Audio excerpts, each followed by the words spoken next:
Bavandimwe bagaragu ba Nyagasani Allah subhanahu wa ta'ala, ese mwigeze mwibaza impamvu bamwe bagira imitima ituje kandi bakumva begereye, bakumva bari hafi ya Nyagasani? Inkuru nziza ni uko kwegera Imana Nyagasani bidasaba ubutunzi, bidasaba kuba icyamamare cyangwa se kugira amashuri menshi. Allah yaduhaye inzira zoroshye buri Muyisilamu ashobora gukurikira, zikarushaho kumushyira no kumwegereza hafi ya Nyagasani Allah subhanahu wa ta'ala. Mbere yo gukomeza inyigisho yacu uyu munsi, reka mbonereho umwanya wo kubaha ikaze kuri YouTube channel yanyu Abu Badawa. Wowe ugeze kuri uyu muyoboro bwa mbere, ukaba uri umukunzi w'ibiganiro n'amasomo y'Iyobokamana, kora subscribe, wiyandikishe, wibuke no gukora ku nzogera kugira ngo utazongera gucikwa n'amasomo nk'aya aduhamagarira kugana Imana Nyagasani Allah subhanahu wa ta'ala. Bavandimwe, muri iyi nyigisho tugiye kurebera hamwe inzira eshanu zoroshye zishingiye kuri Qur'an ndetse na Sunna zishobora guhindura ubuzima bwawe no kugufasha kwegera Allah kurushaho. Ni mpamvu ngusaba wowe unteze amatwi gukomeza kubana natwe muri iki kiganiro kugera ku musozo, kuko ushobora gusanga inzira ya nyuma ariyo wari ukeneye kugira ngo ube hafi ya Allah subhanahu wa ta'ala.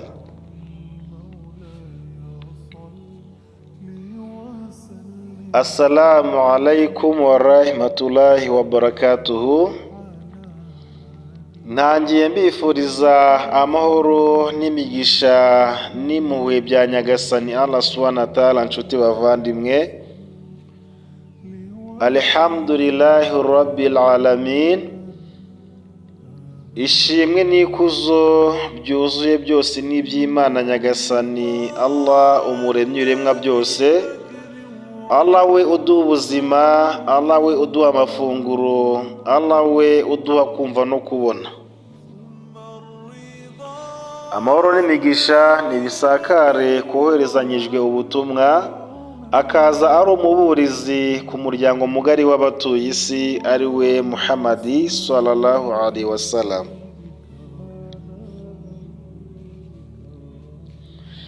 Bavandimwe, dutangira inyigisho n'urwibutso rwacu rw'uyu munsi, inzira ya mbere, ese wari uzi ko kubungabunga iswala ari inzira ya mbere itwegereza hafi ya Nyagasani Allah subhanahu wa ta'ala? Bavandimwe bagaragu ba Nyagasani, iswala ni inkingi ya kabiri mu nkingi zigize Ubuyisilamu, nyuma ya shahada, nyuma yo guhamya ko nta wundi ukwiye gusengwa uretse Imana imwe rukumbi. Dutegekwa gukora amasengesho 5 ku munsi. Iswala ni umuhuza uri hagati y'Imana n'abagaragu be, nk'uko Allah abishimangira muri sura Al-Ankabut aya ya 45, aho Allah avuga ati: أتل ما أوحي إليك من الكتاب وأقم الصلاة إن الصلاة تنهى عن الفحشاء والمنكر ولذكر الله أكبر والله يعلم ما تصنعون. Allah aravuga ati: soma ibyo wahishuriwe mu gitabo Quran, unahozeho amasengesho. Mu by'ukuri iswala, amasengesho abuza gukora ibiteye isoni n'ibibi, kandi rwose kwibuka Allah no kumusingiza biruta byose, ndetse Allah azi ibyo mukora. Bavandimwe bagaragu ba Nyagasani, Bayisilamukazi, igihe cyose uhagaze usenga, igihe cyose uhagaze usari, menya neza ko uba uhagaze imbere y'Imana Nyagasani, umuremyi w'amajuru n'isi.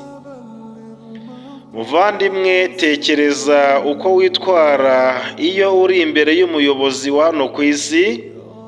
Urugero, iyo uhagaze imbere y'umukuru w'umurenge cyangwa se umuyobozi w'akarere, reba ukuntu uba wifashe n'icyubahiro cyinshi. None se bavandimwe, kuki tudashobora kwicisha bugufi imbere y'umwami w'abami?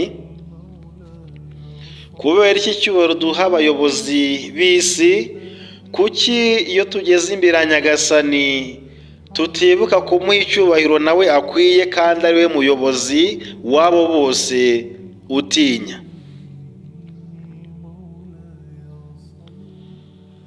Nanone se intumwa y'Imana Muhammadi sallallahu alayhi wa sallam yaravuze ati, ikintu cya mbere umugaragu azabazwa ku munsi w'imperuka ni iswala. Ikintu cya mbere ubwo abantu bazaba bazutse bari imbere ya Nyagasani bazabazwa ni amasengesho yabo. Bavandimwe, niba iswala ari nziza, uwo mugaragu azaba atsinze, kandi niba iswala ye yangiritse, uwo nguwo azaba aguye mu gihombo gikabije. Iyi ni sahihi ya Tirmidhi. Iswala rero bavandimwe isukura ibikorwa byacu nk'uko amazi asukura umubiri. Intumwa y'Imana yabishimangiye ivuga iti, ese murabona gute umwe muri mwe abaye afite umugezi w'amazi imbere y'umuryango we, hanyuma akajya awukarabamo, akajya awogamo inshuro 5 ku munsi, ese hari umwanda wamusigaraho? Abasangirangendo barasubije bati, oya, nta mwanda wamusigaraho, yewe intumwa y'Imana. Nuko Rasulu aravuga ati, niko bimeze rero, n'amasengesho 5 Imana Nyagasani yahanaguza ibyaha tuba twakoze mu munsi wose. Sahih Bukhari ndetse na Muslim. Isomo dukura muri iyi nzira ya mbere yo kwegera Allah. Bavandimwe, niba mushaka kwegera Allah kurushaho, tangirira ku iswala yawe, yisenge ku gihe, uyikorane khushu, kwicisha bugufi ndetse no kwitwararika no kwibombarika. Mu gihe uhagaze mu isengesho, umenye ko uhagaze, umenye ko uri kuganira na Nyagasani, umuremyi w'ijuru n'isi. Noneho nugira kwitwararika no kwibombarika, nibwo Nyagasani azatangira kugushyira hafi y'abagaragu be bamwegereye.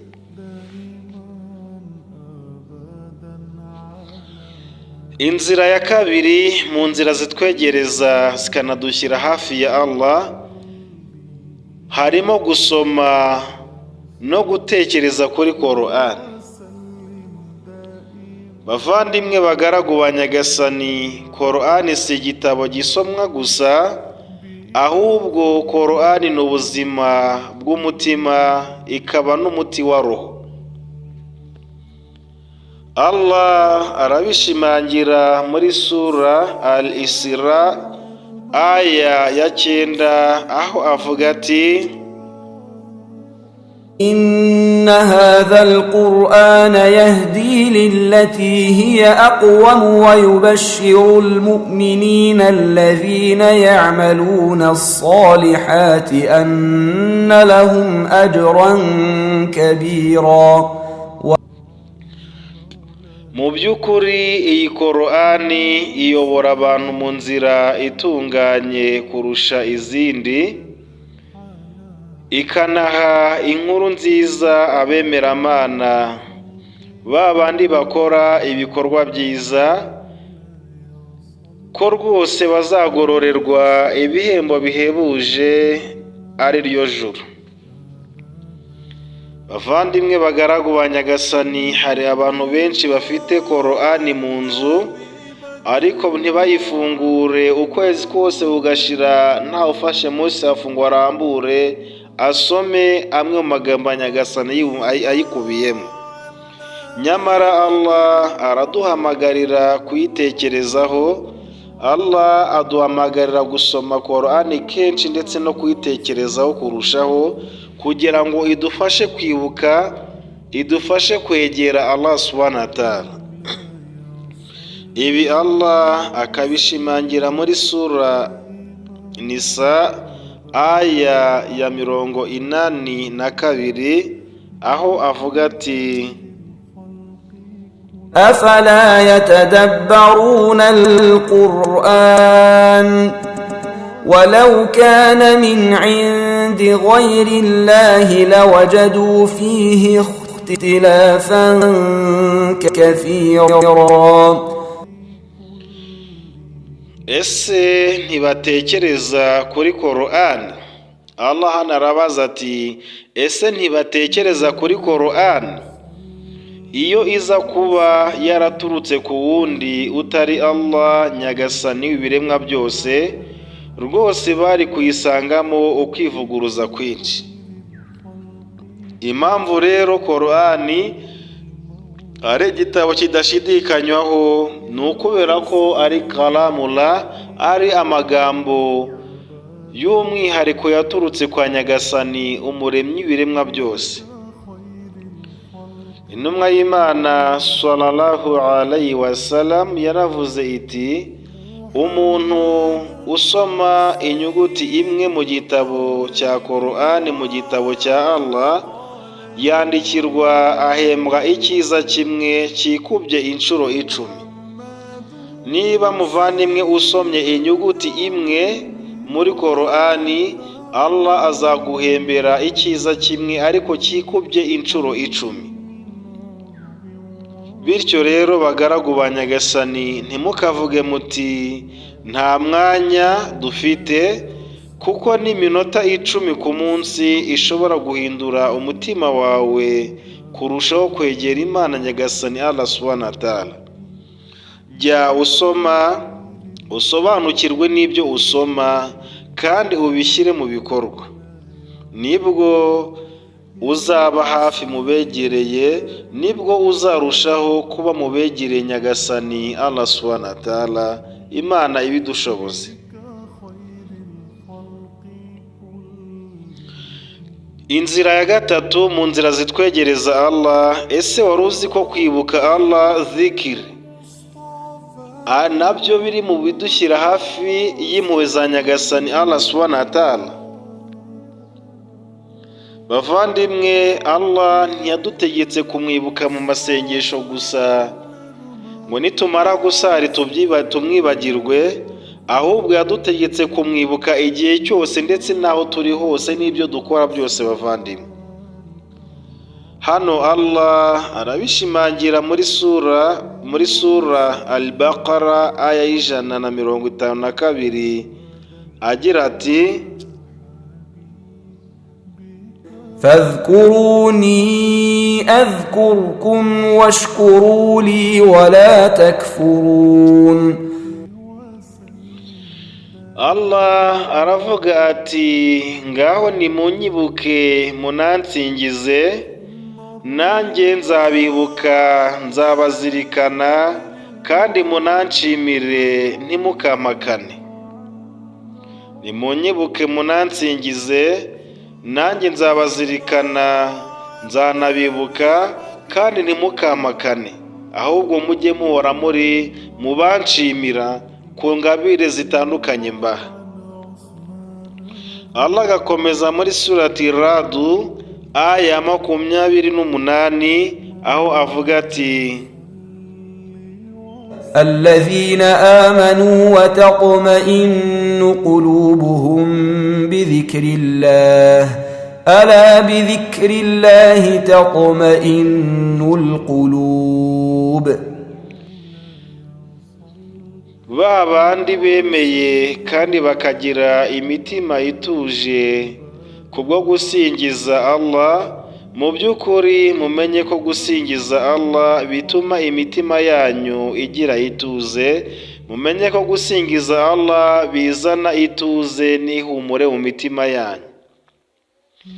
Bavandimwe, reka twibaze, ni kangahe tuvuga ku bibazo byacu kurusha uko twibuka Allah? Intumwa y'Imana sallallahu alaihi wasallam yaravuze iti, ururimi rwawe rujye ruhora rutose kubera kwibuka Allah. Ururimi rwawe rujye ruhora rutose kubera kwibuka no gusingiza Allah subhanahu wa ta'ala. Jya uvuga uti subhanallah, ubutagatifu n'ubw'Imana isumba byose, alhamdulillah, ishimwe n'ikuzo n'iby'Imana Nyagasani umuremyi w'ikirenga, Allahu akbar, Imana niyo nkuru, la ilaha illallah, nta yindi Mana ikwiye gusengwa by'ukuri uretse Imana imwe rukumbi, astaghfirullah,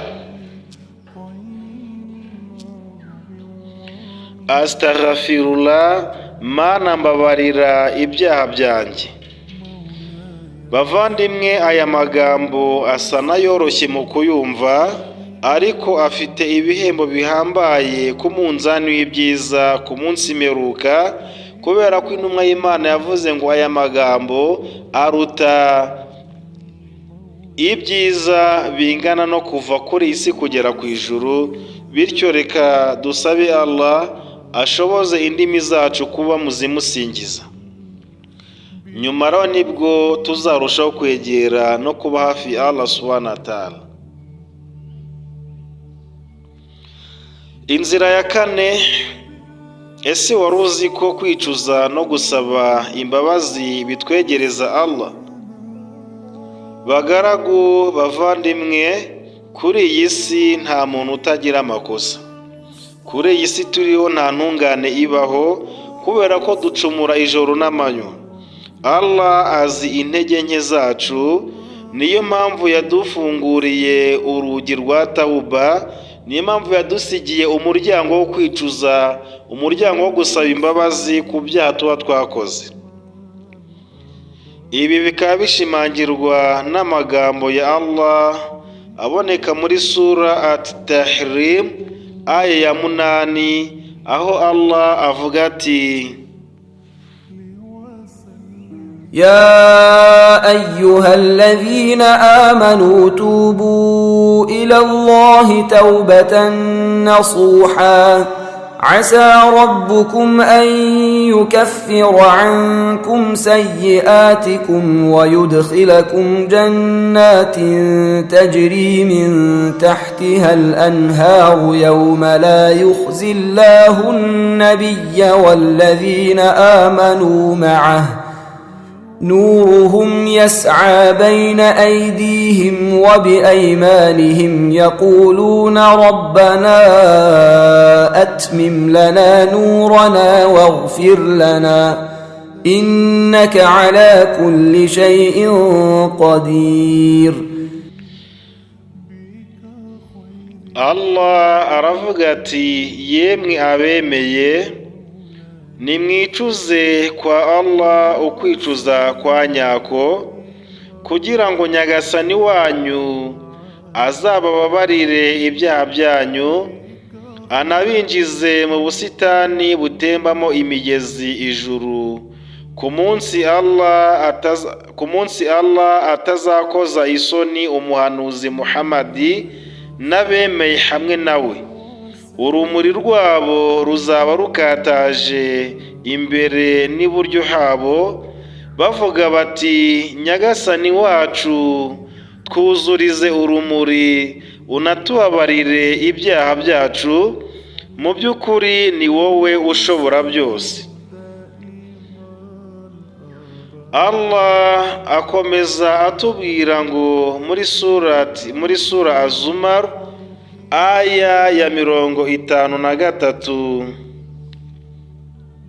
قل يا عبادي الذين أسرفوا على أنفسهم لا تقنطوا من رحمة الله إن الله يغفر الذنوب جميعا إنه هو الغفور الرحيم.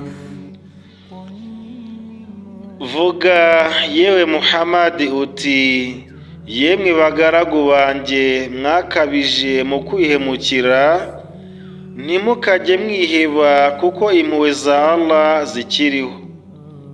Mu by'ukuri Allah ababarira ibyaha byose, kandi nubabarira ibyaha nyirimpuhwe nyirimbabazi.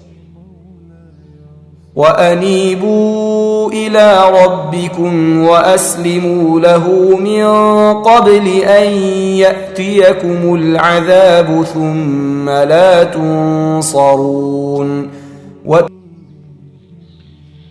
Imana iti kandi nimwicuze kwa nyagasani wanyu, munamwicisheho bugufi mbere y'uko mugerwaho n'ibihano, hanyuma ntimubone ababatabara. Intumwa y'Imana Muhammad sallallahu alaihi wasallam kandi yari yarababariwe ibyaha byose, yaravuze ati njye nsaba Allah imbabazi kandi nkanamwicuzaho inshuro zirenga 100 ku munsi. Subhanallah, intumwa y'Imana Muhammad sallallahu alaihi wasallam yari yarababariwe ibyaha bya mbere n'ibya nyuma, ariko nyuma y'uko yababariwe yaravuze ngo nsaba Allah imbabazi, nicuza kwa Allah nkanamusaba imbabazi inshuro zirenga 100 ku munsi. Iyi ni sahih ya Muslim. None se bavandimwe, niba Rasul yari yarababariye ibyaha ariko agasaba Imana imbabazi inshuro zirenga 100 ku munsi, urumva twe tutababariwe tukwe kuzisaba inshuro zingana iki? Ibi bitwigisha ko nta muntu ugomba kumva ko atagikeneye istighfar, ahubwo buri wese akeneye guhora akora istighfar, asaba anicuza ibyaha bye kwa nyagasani Allah subhanahu wa ta'ala. Inzira ya gatanu ari nawe ya nyuma mu nzira twabonye zitwegereza Allah, gukora ibikorwa byiza no gukunda abandi. Wari uzi ko gukora ibikorwa byiza no gukunda abandi nabyo ari inzira ya gatanu itwegereza Imana? Allah subhanahu wa ta'ala aravuga muri sura Al-Baqara aya y'195 ati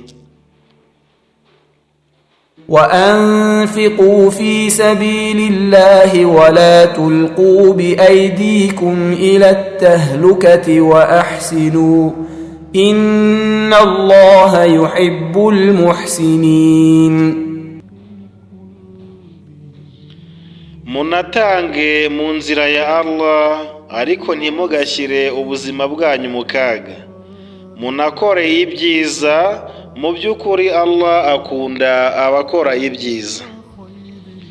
Bavandimwe, ibikorwa byiza si ugutanga amafaranga gusa, ahubwo no kumwenyura, gusura abarwayi, kubaha ababyeyi, gufasha abakene, kwigisha Korani, kuvugisha abantu neza, kubabarira abakurenganyije.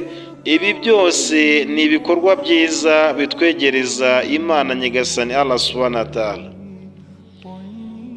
Rasulu sallallahu alaihi wasallam yaravuze ati abantu bakundwa cyane na Allah ni babandi bafitiye abandi akamaro kurusha abandi. Iyi ni sahihi ya Hasan. Kandi nanone yaravuze ati Allah ahora afasha umugaragu we igihe cyose umugaragu we afasha umuvandimwe we, nk'uko biboneka muri sahihi ya Muslim. Bityo rero bavandimwe, niba dushaka urukundo rwa Allah, reka tubanza tugirire akamaro abandi, dufashe abababaye, dutabare abari mu kaga, nibwo natwe Allah azadukunda, natwe akatugirira impuhwe. Mbere yo gusoza rero, dore ibintu 5 bikubuza cyangwa se bishobora kuba bikubuza kwegera Allah ukaba utabizi. Mbere yo gusoza, menya ni ibintu bikunze gutandukanya umuntu n'Imana Nyagasani. Icya mbere harimo kureka iswala, gukora ibyaha uticuza cyangwa se mugaruke kwa Nyagasani usaba imbabazi, kugira inshuti mbi, gushishikazwa no gushaka isi cyane ukibagirwa akhira cyangwa se ukibagirwa ejo hazaza, kureka no gutera Korani umugongo, ndetse ukibagirwa no gukora zikiri gusingiza Allah. Ibi byose iyo bikomeje umutima urangirika, ugakomera ukaba nk'ibuye, ariko igihe cyose ugarutse kwa Allah arakwakira, kubera ko we ni nyirimpuhwe kandi ni nyirimbabazi. Mu gusoza rero, bavandimwe bagaragu ba Nyagasani, niba ushaka kwegera Allah, ntutegereze ejo, tangira uyu munsi. Ibuka izi nzira 5 twabonye, bumbatira iswala yawe, soma kandi utekereze kuri Qur'an, amagambo y'Imana, wibuke Allah buri gihe, ihutire kwicuza no gusaba imbabazi, kora ibyiza kandi ugirire abandi akamaro, nibwo Imana nawe izakwishimira, hanyuma ukaba mubo Nyagasani yishimira. Intumwa y'Imana Muhammad sallallahu alaihi wasallam yaravuze muri hadithi al-Qudusiyya, Allah yaravuze ngo umugaragu wanjye azakomeza kunyegera akoresheje ibikorwa by'inyongera kugeza igihe mukunze. Sahihi al-Bukhari. Iyi hadithi rero itwibutsa ko kwegera Allah bisaba guhora dukora ibikorwa byiza, si buri umwe gusa, ntabwo ari buri umwanya umwe gusa, cyangwa se ngo bikore mu gihe kimwe, ahubwo tugomba guhora dukora ibikorwa byiza buri uko bwije n'uko bukeye. Bavandimwe bagaragu ba Allah subhanahu wa ta'ala, ya Allah turagusaba urukundo rwawe n'urukundo rw'abagukunda. Ya Allah turagusaba n'urukundo rw'ibikorwa bitwegereza ku rukundo rwawe. Allah aduhe imitima imwegereye, adukomeze ku kuri, kandi azadushyire mu ijuru rya Al-Firdaus hamwe n'intumwa y'Imana Muhammad sallallahu alaihi wasallam. Amin. Bavandimwe rero, aha niho dusoreje inyigisho yacu uyu munsi. We tugeranye ku musozo, ukaba wumvise uru rwibutso rwo kukwegereza Allah. Kora subscribe kugira ngo udacikwa n'inyigisho zikurikira, utange igitekerezo cy'uko ugiye guhinduka uganahindura imikorere yawe mu bikwegereza Allah, hanyuma bisangize n'abandi, wenda nabo bakunguka, ukaba utanze umusanzu ukomeye muri dawa. Reka dure mu biganiro by'ubutaha rero.